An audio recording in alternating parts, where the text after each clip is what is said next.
Victory in Ukraine, is it an example for Israel? And the state of the war in Israel and Gaza. You don't need any more introduction from me. That's what we're going to be talking about for the next hour with a panel that we're very, very proud is a little bit different than perhaps what you saw in your program. So let me introduce them. Nancy O'Kale is the president and CEO of the Center for International Policy, which describes itself as a progressive voice on U.S. foreign affairs. Petro Poroshenko, former president of Ukraine. Thank you very much, sir. Alicia Kearns, member of Parliament, member of the Tory party, and chair of the Foreign Affairs Select Committee, the first woman to have that title, but also formerly in the Foreign and Commonwealth Office, working on counterterrorism and anti-ISIS efforts. So we'll talk about that as well. And Muaz Mustafa. Thank you so much. Executive Director of the Syrian Emergency Task Force, a nonprofit in Washington who many of us work with, whose goal is to bring an end to the killing in Syria. So I've got about an hour. We'll talk a lot about Israel and Gaza, and we'll have lots of time for your questions. And I encourage you to think about what you want to ask, because there is a lot to ask. Nancy O'Kale, let me start with you. How did we get here?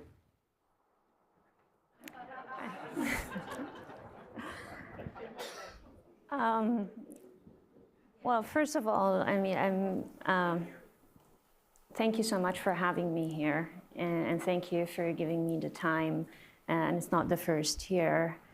And before I answer your question, I just want to say how difficult it is to talk about the issues that we're talking about. And it's difficult for me personally to be sitting here, and not just because of all the death and all the catastrophe that we are witnessing, but also it's a déjà vu, because 2 years ago, we were sitting here, just Mr. President was sitting here, I was sitting here, and in your seat, Nick, Vladimir Karamurza was sitting. Vladimir is not here today and is not in that seat. He is sitting in a Russian prison. And the reason why he's in the Russian prison, because he was defying Putin. And he was there, as it's written, for his anti-war views. He was charged with discrediting the military, which is an absurd charge, discrediting the military. It's actually flattering. I mean, you say, I write an op-ed and I discredit a military. It's just like one of the largest in the world. But it's actually, I mean, it does not reflect power of Putin.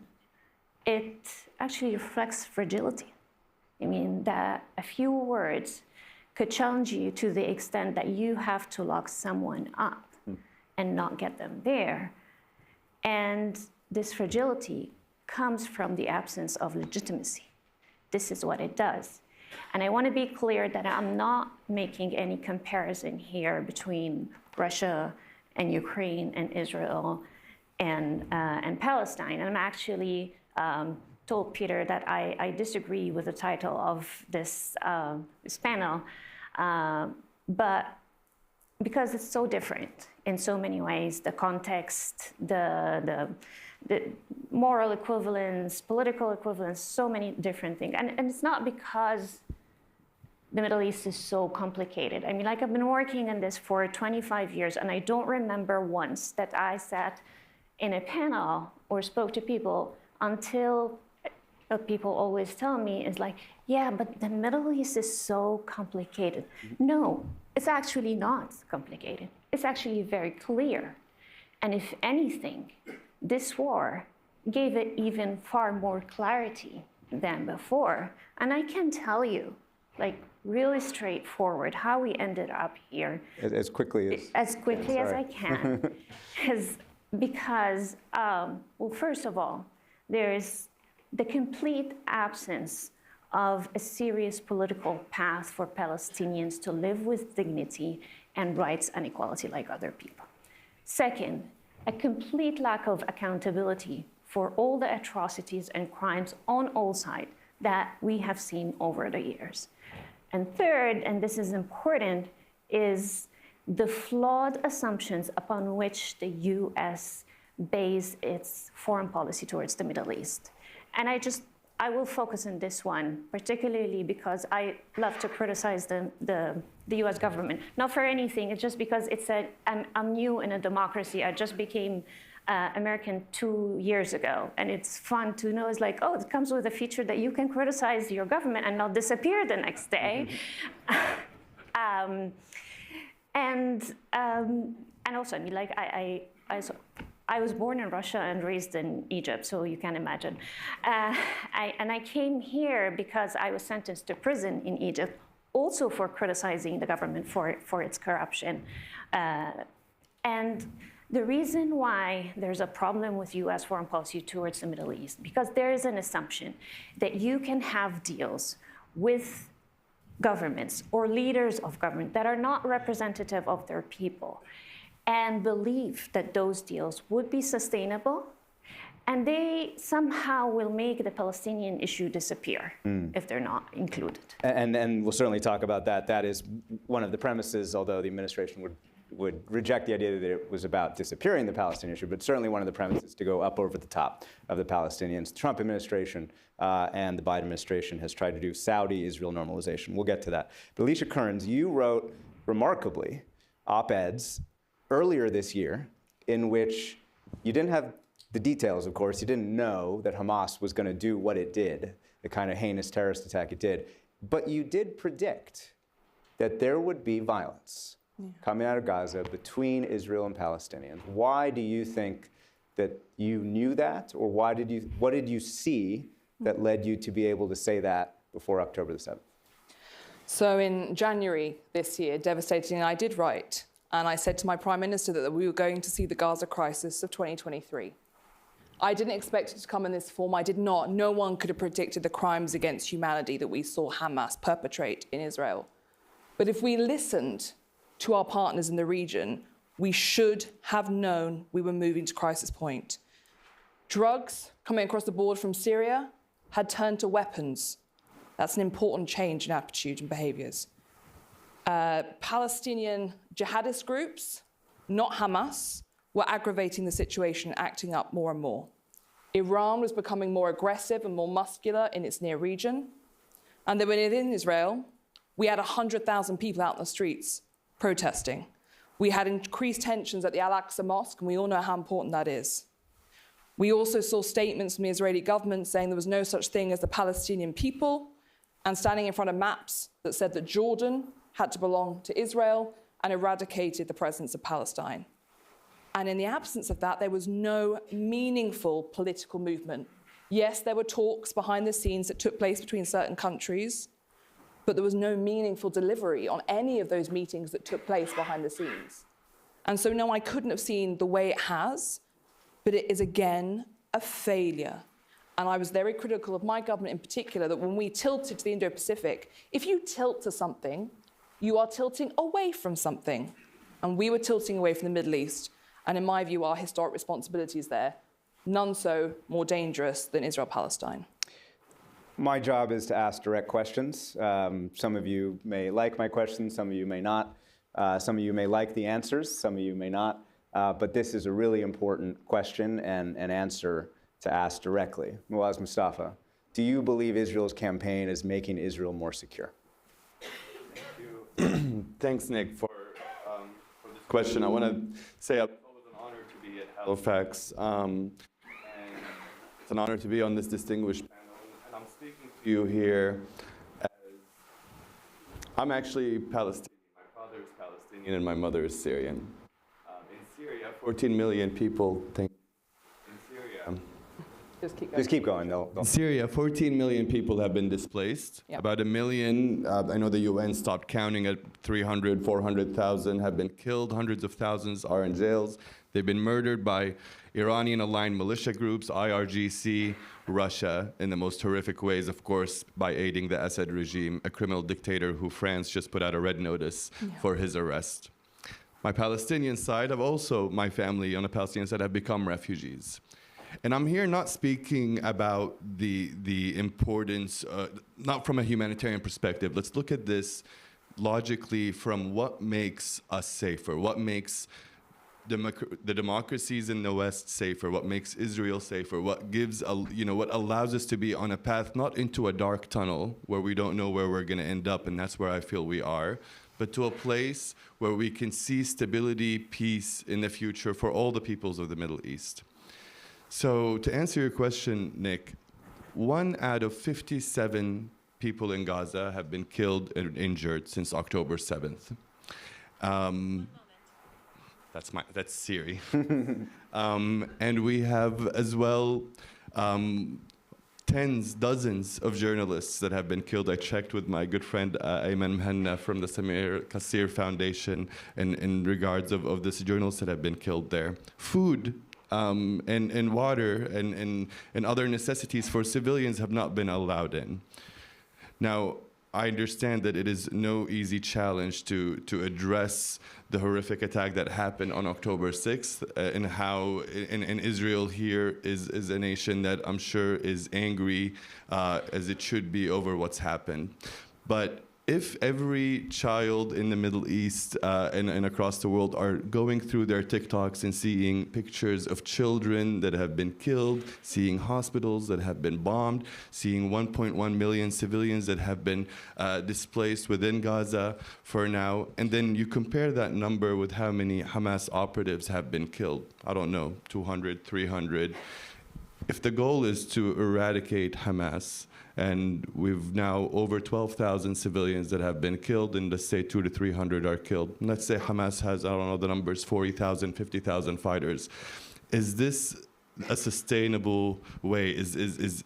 Are the claims of the Israeli government that it's doing the best it can to stop the killing or death of civilians, is that just a claim, or is that what is being practiced on the ground in Gaza? So it's not an appeal for humanity, but it's an appeal for logic in the long term. Such a campaign where there are thousands and thousands more children being killed than Hamas fighters is not something that makes, frankly, Israel nor the West safer. And you can see that in Syria. I just came back from Syria. I go to multiple US military bases, both in Syria and Iraq, to help break a siege on a camp in southern Syria called Rukban, a camp besieged by Iran, Russia, and Assad. And now we see on average, I think, of 3.5 attacks against US forces in these areas. Again, this is an Iranian plan for Syria and Iraq, having nothing to do with Palestinian lives. It is a long-term strategy, but now they have the audacity to do so even more because they're seeing how the international sort of community is seeing the fight in Gaza as being a place of potentially a double standard in these ways. And so I think that the way that this war has been has been going on is not something that makes us safe. And I think we need to take a real look at how we can, how that can change. And one example is allowing food and water into there. And Cindy McCain, John McCain is a dear friend, has been great in that. Thank you. And your criticisms are echoed in public and private by the U.S. government, who has been pushing the Israeli military to use certain tactics that aren't necessarily the ones they've been using, and to allow more humanitarian aid. Petro Poroshenko, Mr. President, President Biden has linked Israel's effort against Hamas with Ukraine's effort against Russia, and this forum has done the same. Do you see that linkage between Israel's effort against Hamas and Ukraine's effort against Russia? Thank you very much indeed, Nick. First of all, I want to thank Peter and the whole team of the Halifax International Security Forum, all my friends, for their unique and necessary solidarity with Ukraine. And this year, the whole topic is start with the word Ukraine. Why it's happened so? Because now is a decisive moment of the war. I want to start with the attempt to pay tribute to Ukrainian soldiers. I have a phone call this night where the brother of my chief security advisor, chief diplomatic advisor, today is in Gulay Pole and starting the tactical offensive operation this night. I have a phone call from Avdiivka, where... A city in eastern Ukraine that Russia is currently bombarding. Yeah, and it is, when war was started, it was 27,000 people. Today in Avdiivka is 500 people. And do you know how many Russian terrorists and occupants were destroyed in Avdiivka during the last 24 hours? 451. This is the efficiency of the Ukrainian armed forces, providing their work and their job for protecting the world every single day. At the same time, it is a price Ukraine pays every single day of delay.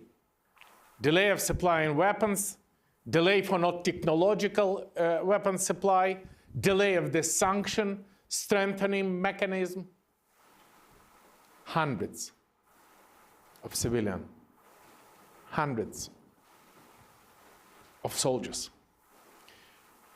At the same time, I want to deliver you the message that Ukraine is not fighting because Putin come not for Donbass, not for Zaporizhia and Kherson, and even not for Kyiv. Why I know that? From Putin. At the beginning of the war, President Biden,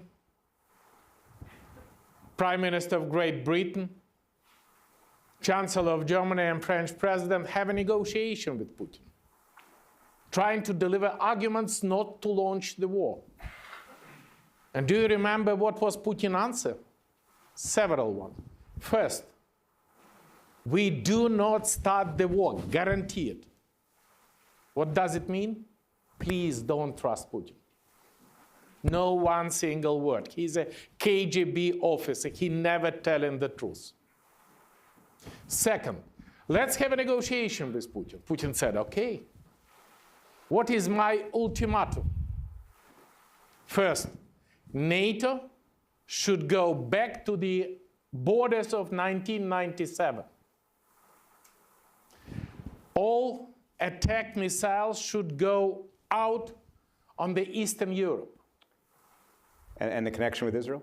And Ukraine should be zone of influence of Russia together with the old Soviet, as called, bloc. This is why Putin launched the war. Not the demilitarization or not denazification, no. That was the war against the whole free world. And Mr. President, the connection with Israel? Yeah. And last word, but Ukraine is fight for the whole free world. Why? Ukraine is a democracy. And what connection with Israel? Israel is a democracy also. This is the fight against Ukrainian democracy because Putin started the war in year 2014 just because Ukraine want to be NATO member and EU member. And we provide the reform. And the source of the war, the reason of the war, the initiator of the war in Ukraine and definitely in Israel is Putin, Russia, and Russian acts of evil. Iran, North Korea. So we have the same enemy. Only one difference. Ukrainian war is 50 times bigger than Israeli. 50 times by territory, 50 times by battlefield, 50 times by military power. And I'm absolutely confident when Ukraine will win, it would not only for Ukraine, the victory, it would be the victory for Belarus. Hello, my Belarusian friend. It would be the victory for Moldova. It would be the victory for Georgia, and please believe, it would be the victory for Israel. That's why President Biden is absolutely right. We have one enemy, and what we need to have this victory: weapon, sanction, and unity. unity between Ukraine and Israel. Because sometimes when I speak with the Israeli Prime Minister, his message was, yeah, we understand, we are together with you. But we cannot, we have no right to irritate Putin. Well, yeah, we want to get into whether Israel and Ukraine are united in a second. And I said, please, believe me, some of Ukrainian leaders also hate an idea to irritate Putin.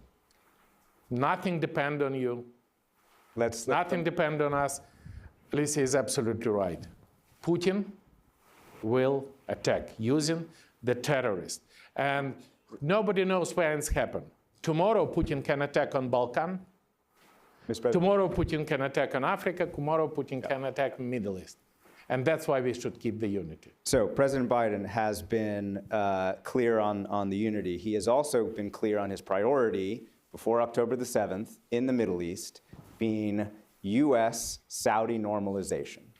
The idea that the future of the region is an economic one that goes through Jerusalem, Tel Aviv, and Riyadh into India and Europe. This is something that the Trump administration started, Biden administration has been focused on. Nancy, is that the right U.S. policy? No. This is the straight answer for many reasons.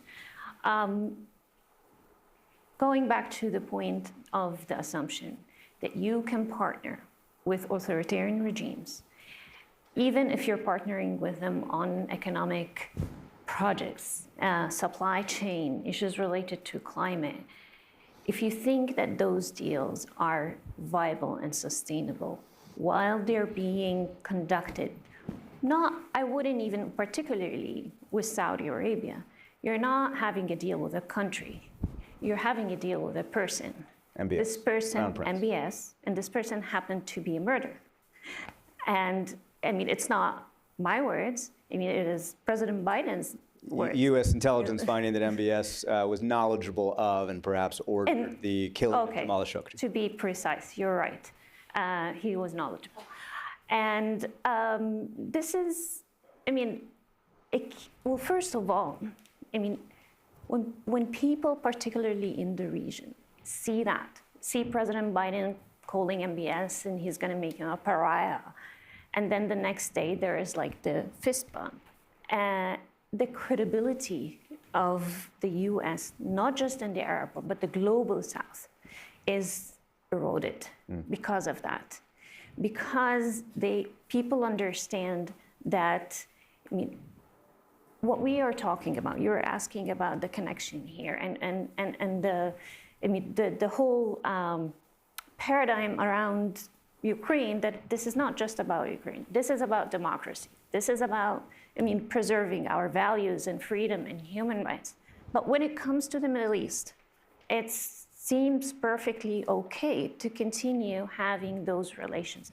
And those, the thing is, those normalizations was also based on another flawed concept that it is like weapons for peace, because it was more a deal of U.S. defense based on arms deals. Security guarantees for Saudi and civilian rather than an issue of normalization. Right. Because like with the Abraham Accords, actually the countries that had this were not in war with Israel.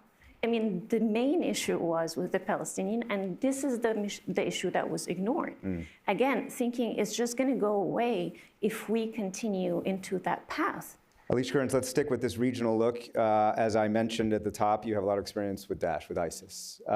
The Israeli argument, and one of the key points that Israel has been making, is that Hamas is ISIS, ISIS is Hamas.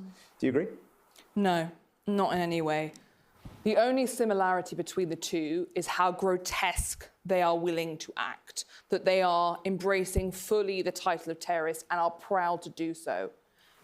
But Hamas is a political, Islamist, territorial-focused organization. Daesh was an apocalyptic, global, Takfiri, Salafi, jihadist organization. They are different. And I understand why Israel wants to put the two of them together. But we have to be really cautious when we do so, because it doesn't actually help in the long term. In the same way as, and look, Israel didn't have time to plan how they were going to respond to this attack. But I wish they hadn't called it a war. It should have been a counter-terrorism operation, because they are not at war with the people of Gaza. They are not at war with the 1.2 million children. They are at war in a terrorist operation with Hamas. And a terrorist operation is precise, it is specific, it is focused, and it takes them down. And yes, it takes time. I also reject it because the comparison to the operation against Daesh, and I spent many years working to defeat them, it was very different. We were not allowed to go into a territory and liberate it from Daesh, even though liberation, surely you think, do it as quickly as you can. We were not allowed to liberate somewhere until we had a reconstruction plan in place. There was 300,000 hours of RPAS, so drone flight hours, for every airstrike that took place. It was a very different operation. And I believe that Israel has the ability, because it controls the airspace, the maritime space, the entry, the ground all around Gaza, that it too could be operating in a more patient and calm manner. Because currently, destroying civilian infrastructure, even if terrorists are in it, is about preparing for a ground war. What we're not seeing is the use of ground-penetrating weapons. What we're not seeing so much is a focus on the tunnels themselves and getting in and either destroying them or using sponge bombs to make them be unable to be used.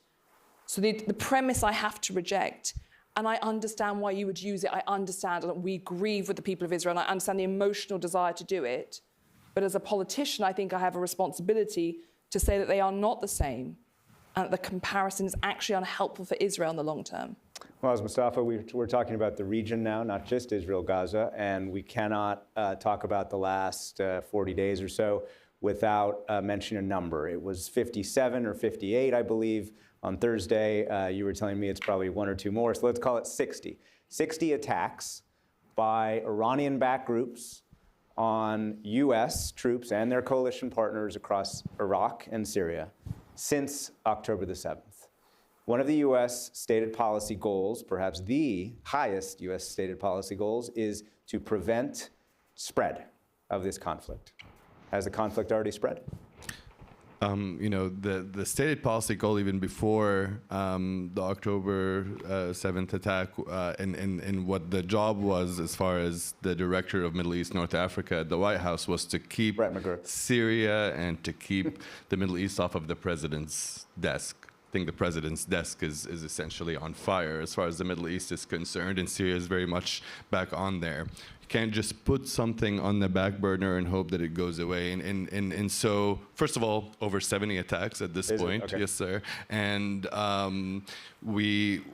what has happened all along, and by the way, by ignoring Syria, that's what paved the way for Putin to invade Russia, re-invade Russia the way that he has done. Or invade Ukraine. Yeah. By Ukraine, I'm sorry, the way that he's occupies Russia but invaded Ukraine, and he enduring all of currently right now, and this brings me back to the first question you asked, which is the way that the war is being conducted in Gaza. Is that making Israel safer? Is that making the West safer? Well, the fact is no one celebrates the death of children at the hands of Israeli bombs in Gaza as much as Putin, as much as Iran, as much as these Iranian-aligned militia groups that not only do that, then try to and they don't care. These are crocodile tears. They don't care about Palestinian kids whatsoever, just like they don't care about the Syrians that they've slaughtered, including hundreds of thousands of Palestinians in Syria, refugees that they've killed, including in Yarmouk camp, which was besieged by Iran, Russia, and the Assad regime.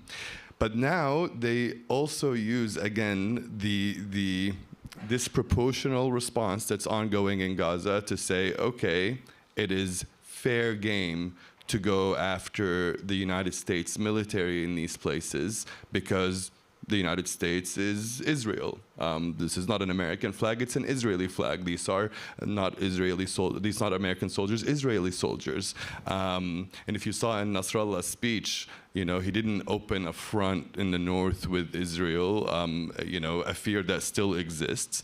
But he did say that the so-called Islamic resistance of Iraq will conduct more and more attacks against U.S. forces with more sophisticated weapons, and he's kept that promise at a huge range. I mean, to see the audacity of these Iranian-aligned militia groups attacking U.S. forces in daylight regularly, even just very recently, is something I think that again shows that the way this war is being prosecuted in Gaza is already resulting in a lot of other complications in the region overall, as opposed to the fact that if we stood with the Syrian people who are fighting against Iranian-aligned militia groups, against Putin, against Assad, and by the way, got less than maybe 1% of the military aid that Ukraine has got, would help us not be in the place that we're here today. And I want to reiterate, this panel would be even more accurate if it said, victory in Ukraine, example for Syria. Because at the end of the day, these are the very same pilots, the very same airplanes that are killing Ukrainian children, that are killing Syrian and Palestinian children in Syria regularly. And now as the world is distracted with what's unfolding in Gaza, the uptick in attacks has only increased, not just against US troops, but against these civilians, causing even more refugees. Yeah. Petro Poroshenko, Muaz brought up something that we've seen Russia do, which is in social media and regular media and in its diplomacy, highlight the cause of Gaza, highlight the cause of the Palestinians. Again, crocodile tears, but it clearly sees an advantage in doing that politically, especially in the global south. Do you see something even more direct? Do you see Russia's involvement or Russian proxy involvement ahead of October 7th with Hamas? I'm absolutely confident about the Russian involvement, and this is the military crime which should be immediately investigated. I personally know, as a president of Ukraine, what is the style of Wagner. They attack us since year 2014. They use the same tactics at Hamas in Israel. They call it meat assault, no matter how many terrorists will die. They do not give them any chance to go back by open the fire. And Wagner instructed training the Hamas terrorists on the Middle East, including Syria, probably in Gaza. And with that situation, this is another evidence. We have one single enemy, acts of evil. And this is another reason why we should be united. Next year, it would be, can you imagine, 70 elections, 7-0, for more than 3 billion people. Please, do not allow to make Ukraine as a hostage of the election campaign. Because we're talking about values, we're not talking about political victory, money, or anything else. You should choose between money and values. And other things, there is no gray zone in the Ukrainian war, either white or black.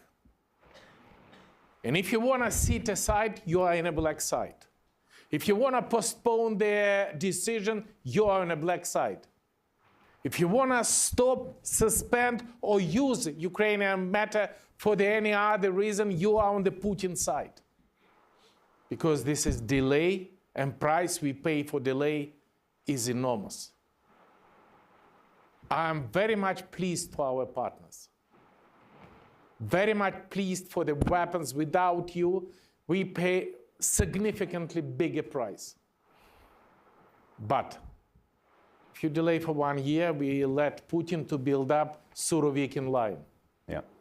If you delay for 1.5 years, you help Putin to develop his anti-air defense system.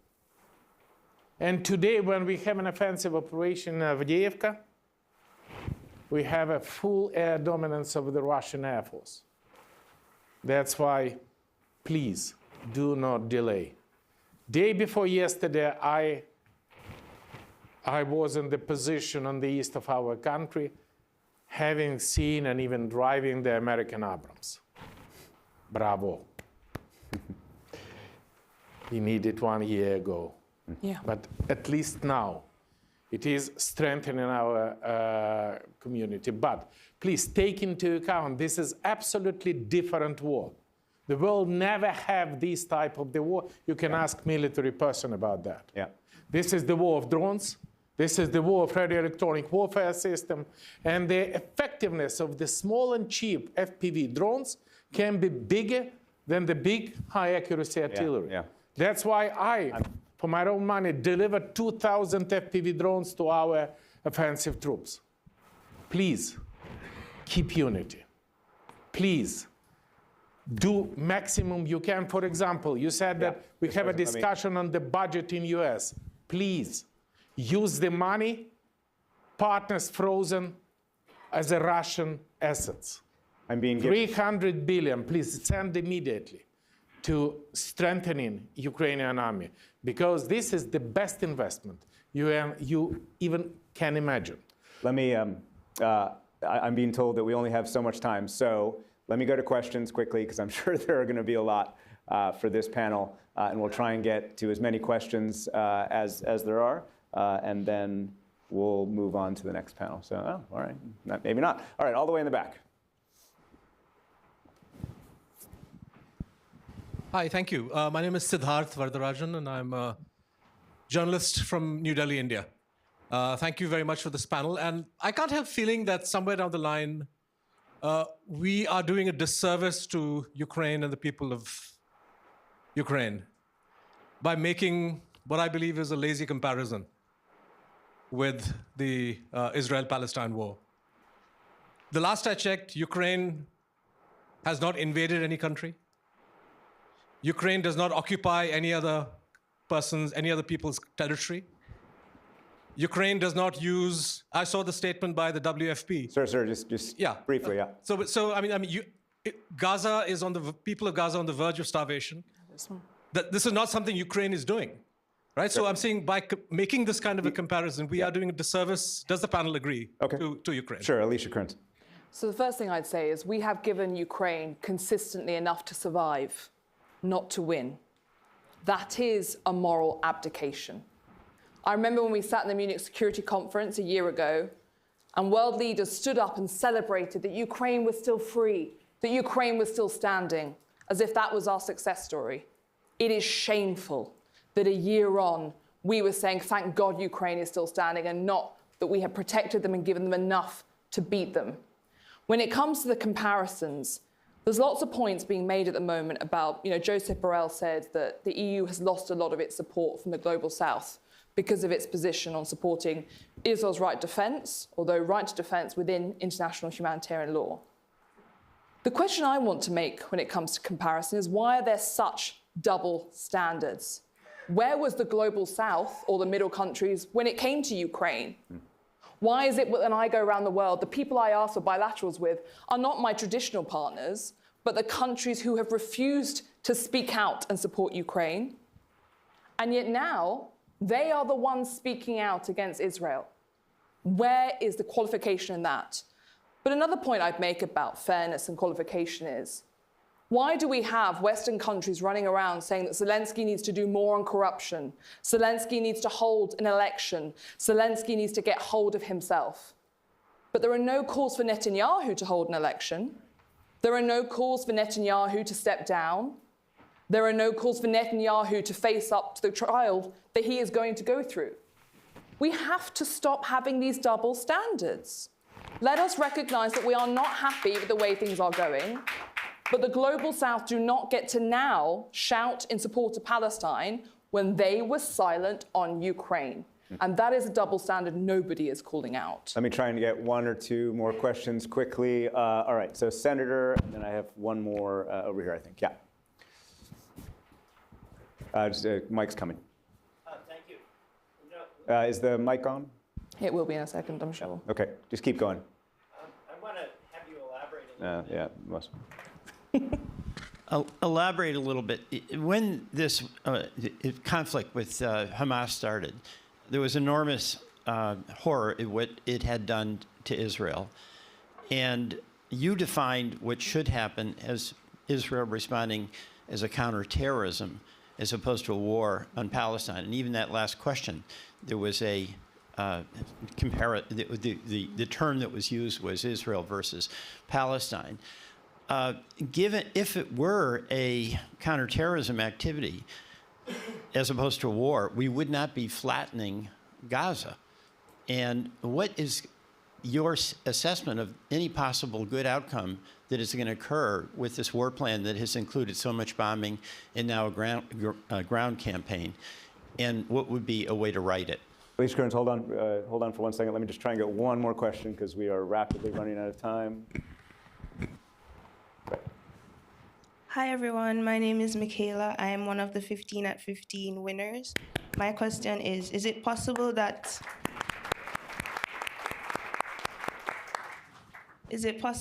other countries such as Russia, North Korea, and China will help Iran in backing Hamas? Sure. So, Muaz, why don't you take that one, and then we'll come back to Elise Kearns. Sure. I think that for Russia and for Iran, I mean, Iran has historically been the supporter of Hamas in terms of providing them weapons and financial support. I think for Russia, it is, and Iran, they're in the exact same league. And I think for Russia and Iran, their whole point is that, and this goes beyond specifically Israel, I think their whole goal is that the West democracies, they are hypocritical, they don't work, that they do this moral equivalency between, you know, the way people live in Russia or China or Iran in the West, that, you know, that it's somehow, you know, the same equivalency in freedom or in the ability to protect minorities or and so on. And so all of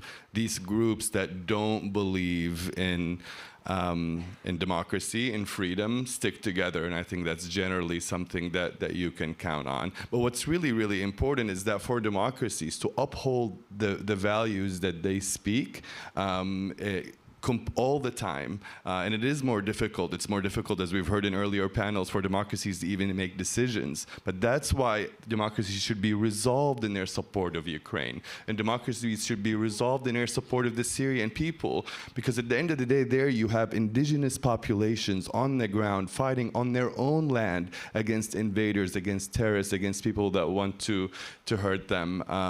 But when we don't stick to our values, and when we do sometimes have our own double standards, that empowers them.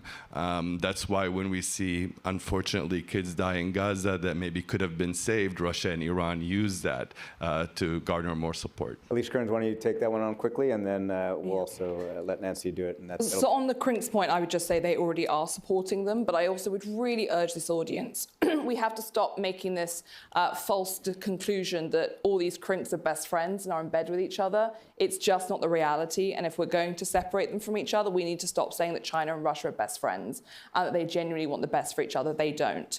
On the point about how this is prosecuted, none of us will ever forget where we were when we saw the first videos coming through on our Twitter. As a mother, I was in bed with my 2 children and I hugged them so tight. And I will admit, it took 3 weeks before there was a day where I didn't cry about what was happening, what we are seeing, and I'm desperate to get the hostages home, and I'm desperately working to do so. But the way in which Israel prosecutes this matters. Both Israel and Ukraine face existential threats. People are trying to destroy them. Hamas is not a liberation movement, as some kids seem to want to say on TikTok. Its founding principle is genocide, the destruction of Israel. However, how Israel prosecutes this war in the long term determines their long-term security, it determines whether we can be a partner of theirs, and it determines the future that they are choosing. It is difficult, but we should not be comparing Israel's conduct to Hamas. One is a terrorist group, one is a democratic country. They have to hold themselves to higher standards because that is their duty, and that is the way that we preserve the rule of law and the international rules-based system. It's difficult, but that is what we all have to do. Nancy Kale, last word, quickly. I just want to relate to the issue of the terrorism and the issue of a path. There's a myth out there that it is possible to just have this military operation. That, I actually respect that Mr. Ehud Barak, frankly said, we don't know what winning means, or we don't know how, or the end of all this. But still, there is this sort of vague position that you will have this military operation, and once we're done with it, we're going to come to rights and political process. And when did that happen? Syria is an example. We were always told we just need to fight, stop ISIS and defeat ISIS, and then we'll come to democracy. And then Bashar al-Assad was treated royally in Saudi Arabia as if nothing had happened. This keeps on going. The idea that let us just go through the military path, that was never successful. Actually, it's the 15th anniversary, and 15 years ago, 2008, it was Operation Cast Lead, where Mr. Ehud Barak was the defense minister. And similarly, there are 13 Israelis died and 1,400 or 1,600 Gazan died. Where did that take us today? Where, from that time, with the reoccurrence of further hostilities and further military operation, where we are actually in a day where the numbers have more than doubles. But the thing is, these are not numbers. These are people that are dying. But the cruel part about it is that they're not just dying. They don't know they're going to live the next day. The unknown, that it's just as if this is something that is happening to us as earthquakes, as a natural disaster. And we talk about people being killed. No, people are not being killed. There are people who are killing, and it's not a natural that we can stop it. Just stop the killing. We're going to have to leave it there, unfortunately. As Nancy said, some of these statements, some of these arguments are hard to make. Thank you so much to the panel. Really appreciate it. And thank you to the audience. Let's thank the panel. Thank you. And we need everyone to stay in their seats to prepare for the next Halifax chat. So thank you so much.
Good morning. Thank you all for joining us. My name is Jason Rezaian. I'm an opinions writer with the Washington Post. Previously, I was our bureau chief in Tehran. until I was arrested along with my wife in our home, where I was taken to Evin prison and held as a hostage by the Islamic Republic Revolutionary Guard Corps for 544 days. Since my release in 2016, I've been reporting on hostages and wrongfully detained people around the world, a phenomenon that is sadly on the rise in countries like Iran, China, Russia, and now, horrifically, as we see, in Gaza.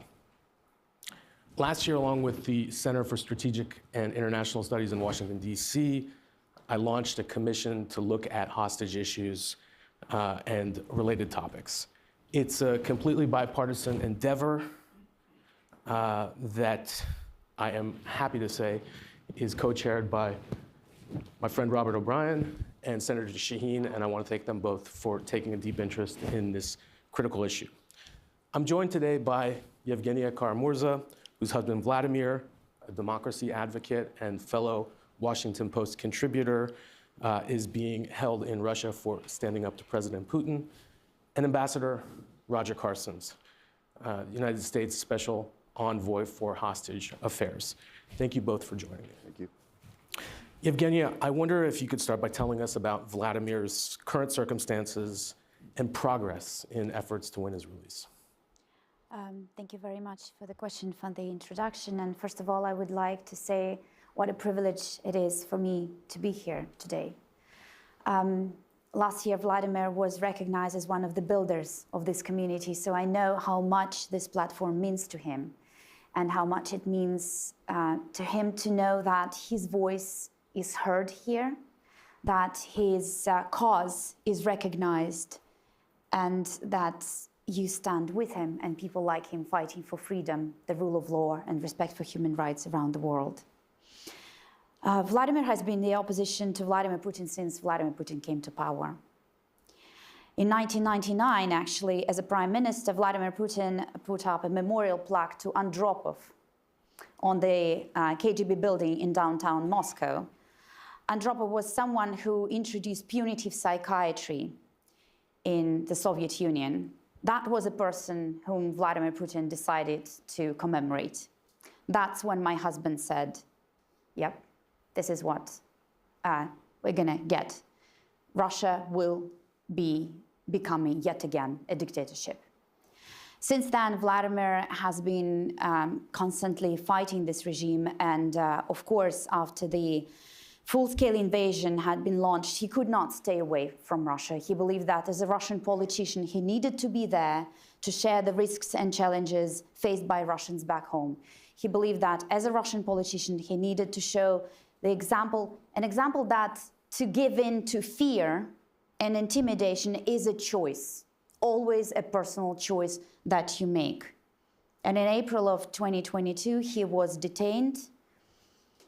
He was accused of disseminating knowingly false information about the war in Ukraine, for speaking out, condemning the war crimes committed by the Russian army there, and for calling for a Nuremberg-style tribunal to bring to accountability all those responsible. He was accused of cooperating with an undesirable organization. Anything that has to do with human rights in Russia nowadays is undesirable. He was designated a foreign agent, basically to portray him as a sort of a spy, because the Russian regime wants to show that no one would be opposing the official narrative on their own volition. If you do that, it means that you're being paid. It means that someone out there is trying to damage the Russian Federation as a state, and you are on the payroll of these people. And to top it off, he was accused of high treason for speaking against Vladimir Putin, for calling for targeted Magnitsky sanctions against human rights violators, for calling for a Nuremberg-style tribunal, well, basically for all of that. Today, he's being held in the in the punishment cell of the maximum security prison colony in the middle of Siberia. And he's been sentenced to 25 years of strict regime. He's in complete isolation. He has no rights to phone calls, no visitation rights. our kids have not seen his father since April 2022. What can democratic governments, folks that are here today, do for political prisoners like Vladimir that isn't being done already? You know what? When I think about that, that's my second day here. And yesterday, I've heard many people voice that very important thing that we need to come to terms with and deal with it. It does not happen in the void. Dictators work together. Hostage taking and imprisoning people for their political views or religious beliefs does not happen in the void. Usually this is the result of years of impunity. In Vladimir Putin's case, almost the same time Vladimir got as his sentence, almost a quarter of a century. Which means that after years and sometimes decades of ignoring or appeasing a dictator, the free world is left to deal with damages, to try to control the damage created by this continuous impunity. And that process is usually accompanied by all these moral dilemmas about how much we should give in exchange for prisoners, in exchange for hostages. Well, the thing is, maybe if the world had done enough to prevent these regimes, these autocrats from growing into monsters, that problem, those moral dilemmas could have been avoided.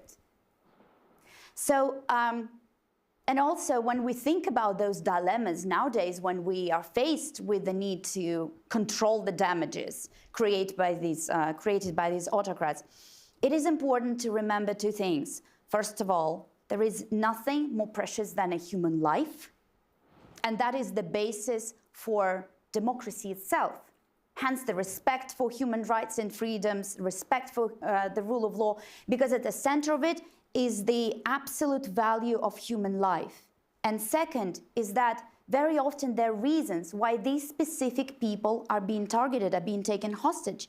In the case of Ukrainian kids stolen by the Putin regime, or those Israeli kids kidnapped by Hamas, we're talking about the Putin regime and a terrorist organization literally trying to destroy these nations' future.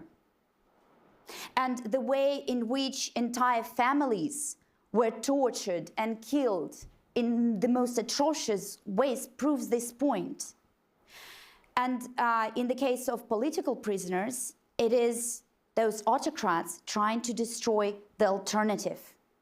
The clear alternative. I very often get this question from audiences when I travel to different fora around the world. Is there an alternative to Vladimir Putin? Well, there is an alternative, and he is actively trying to annihilate it. And the way it can also be proved is by the fact that the most prominent figures like Alexei Navalny or my husband are also often targeted for assassination. Vladimir survived 2 assassination attacks in the past, in 2015 and 2017, when he was poisoned and ended up both times in a coma with a multiple organ failure and had to relearn how to walk and talk both times. And thanks to an independent investigation by Bellingcat and The Insider, we now know that the same team of assassins in the service of the Russian state, the same team of FSB officers had been following my husband before both attacks that was involved in the poisoning of Alexei Navalny. So this is the active efforts to destroy any alternative that can bring to Russia becoming, even getting a chance at becoming a democracy one day. Thank you. Ambassador Carstens, the current hostage crisis in Gaza is like nothing we've seen before. Hostages from 40 countries, the horrifying use of small children and the elderly as potential leverage, hostage takers that aren't a terrorist organization in the classical sense, nor are they a traditional state, but that enjoy functioning working relations with both friends and adversaries of the United States. All of these factors underscore the need for something that you and I have discussed often, a multinational, multilateral hostage strategy. What would that look like, and is something like that starting to take shape? So Jason, thanks for that question. Thank you for your leadership and everything you've done since you've come back. You've stayed in the fight. You could have walked away, and yet your leadership at CSIS, along with Ambassador Bryan and Senator Shaheen, has been just amazing in taking on some of these hard questions, to include the question of deterrence. And before I answer that, if I may, Peter, thank you for hosting this specific topic here at Halifax. Your team has just done a wonderful job, and we're grateful to discuss this in this forum. Additionally, and this kind of gets into the answer, I'd like to thank Canada for their leadership, not only in hosting us, but in engendering, or rather making, the Declaration Against Arbitrary Detention in State-to-State Relations in February of 21, a document that now has 75 endorsers due to the great diplomatic work of Canada going around the world and getting countries to endorse this important document. The document is an effort to establish a higher, stronger norm against taking hostages in state-to-state relations. And it kind of gets into the answer of your question. What would this look like? I think not only is this declaration important because it in a way points out the obvious, that nation states and terrorist groups should not use people as bargaining chips, but it also is allowing us to maybe fine-tune and focus on building together a multilateral coalition that can use elements of national power in an effort to prevent and deter this effort from ever happening. I know Secretary Blinken very early on put his hand on my shoulder one day after a particularly rough meeting related to hostages, and he said, we've got to come up with a way that this never happens again. Start working on bringing countries together, and in his mind, to create a NATO 5, Article 5 rather, effort. So when a person is taken from a country, that nation state feels compelled, nation states feel compelled to try to help out and work with each other. To that end, we've spent the last 2 years working with some of our allies and partners around the world to come up with that multilateral coalition. Now, we're still kind of sketching out what it's going to look like. We're working with some very esteemed jurists, lawyers, to try to figure out how we can create the laws that might support that. But at the end of the day, if I could just give you this, and I'll turn it back over to you. If the United States can take its elements of national power, diplomacy, information, military, economic, legal, financial, and find tools that it could use and put in the service of trying to prevent and deter hostage taking, and if other countries can do the same, the goal would be that one day a country like Iran would look at a potential target and decide not to take them as a hostage because the price is now too high. All the countries have figured out what game's being played and have now banded together to stop that game from being played. We're working on it now. It's going to take some time, but it's something that I have a full team of 3 people working on every day. I'm trying to figure out how to make those tools come to fruition, working with not only the interagency, but also Capitol Hill, members of Congress, in order to perhaps create the authorizations that are required to put this practice to rest. In the meantime, though, you have dozens of Americans being held in countries around the world.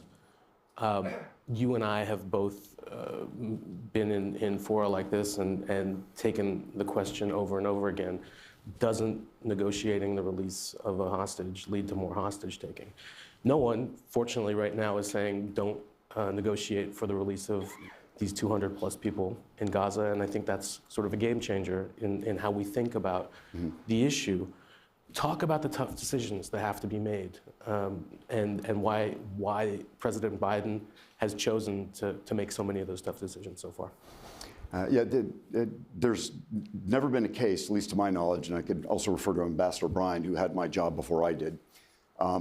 There's never really been a case where you go up to a country, a dictatorship, and really advocate for someone's release. You know, I call on you to unconditionally release Jason Rezaian. It just doesn't work. You usually have to find some sort of accommodation. The decisions that you make are really hard and brutal. We put a lot of time and effort into those courses of action. If, for example, if we have to do something as unpalatable as coming up with a prisoner swap, we'll take a look at the person under U.S. detention in a prison to determine what's their rate of recidivism. You know, are they still a threat to U.S. or national security, or the national security of our foreign partners were that person to be let out. So we try to make sure that when we do these things, we actually have done all the math so that the president gets the, I guess, a full sense of what he's buying into. But what I can say that, is it worth it? I mean, to my mind, I'm looking at two examples. You know, Jason, you were held in prison unjustly for quite some time. Your wife was held in prison. You've suffered greatly. And when I see that you're sitting here right now in this leadership role, I can't help but think the United States made the right decision to do what it had to do to bring you home. Yevgenia, you're an example of someone who didn't ask to be here. You did not want to be in this position, and yet here you are. You're here advocating for your husband's release and try to fight this fight as well. You know, I was with Yevgenia 2 nights ago in London when she received the Magnitsky Award for Courage Under Fire, for the hard work that she's done. I'll just say it, I feel inspired every time I hear you speak. But again, you didn't ask to be here and deal with this. So what does this come down to? We make hard decisions, and President Biden's made a lot of them. In the time since he's been in office, President Biden's brought back 37 Americans by making a lot of these hard decisions.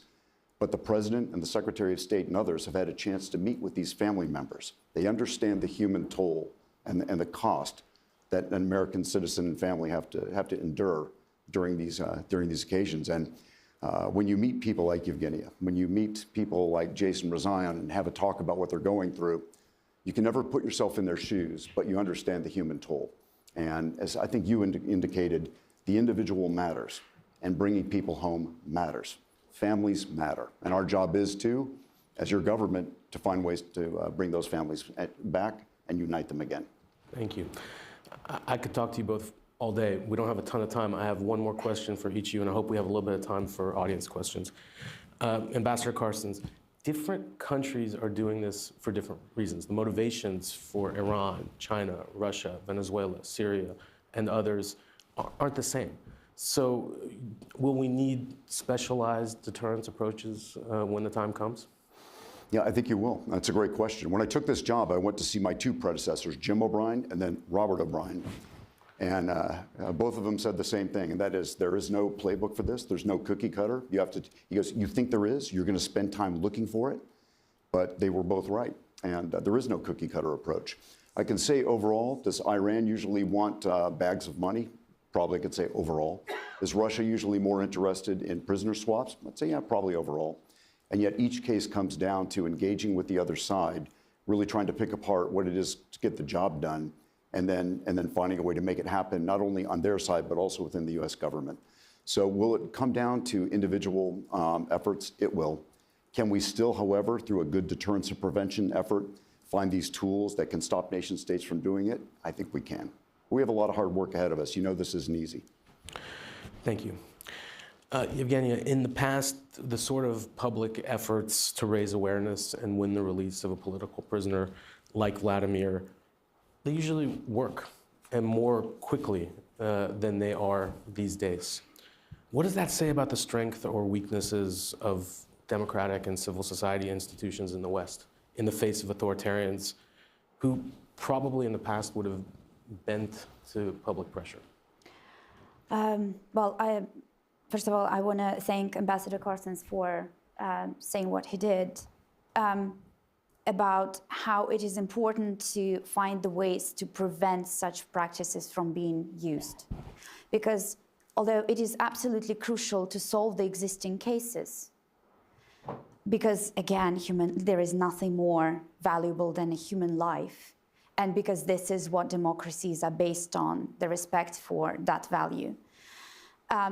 But it is also crucially important to democracies to find ways to protect themselves and protect their values.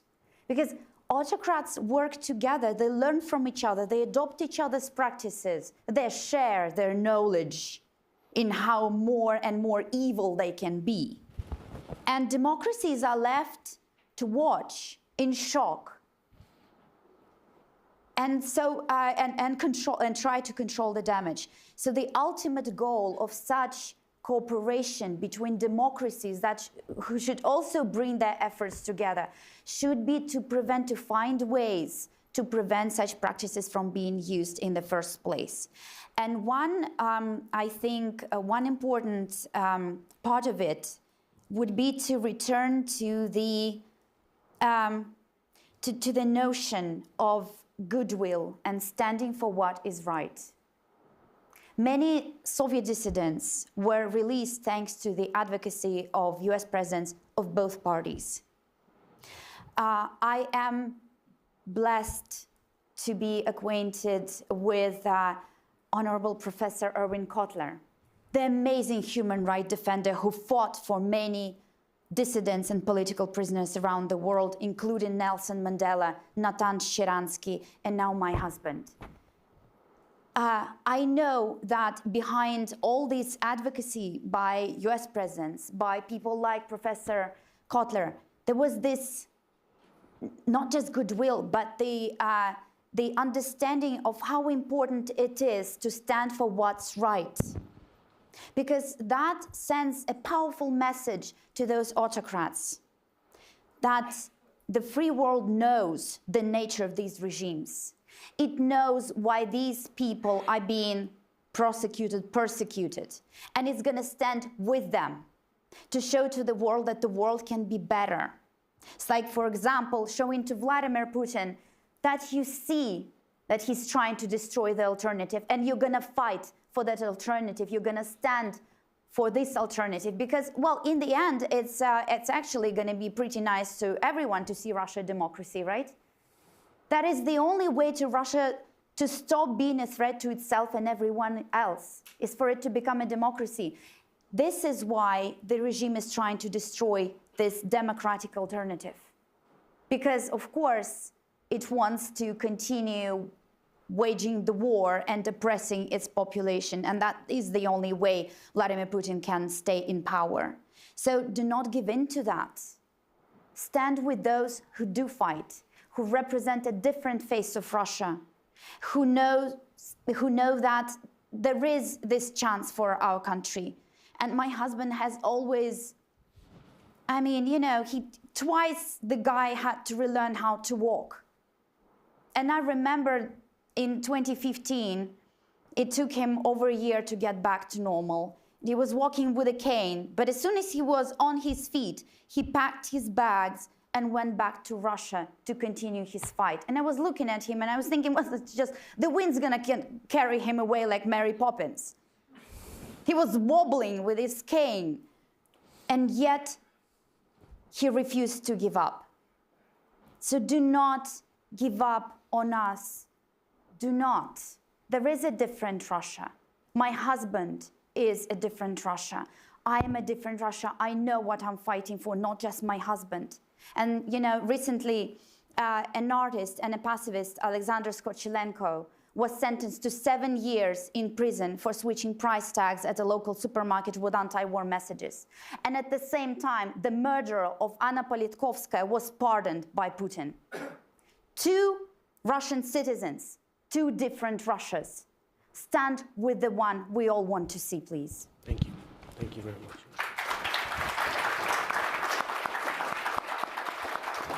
I think we have time for a couple of questions. No, no, we don't have to. Is that okay? Nope. Yeah, thank you. I'm sorry. Okay. That's okay.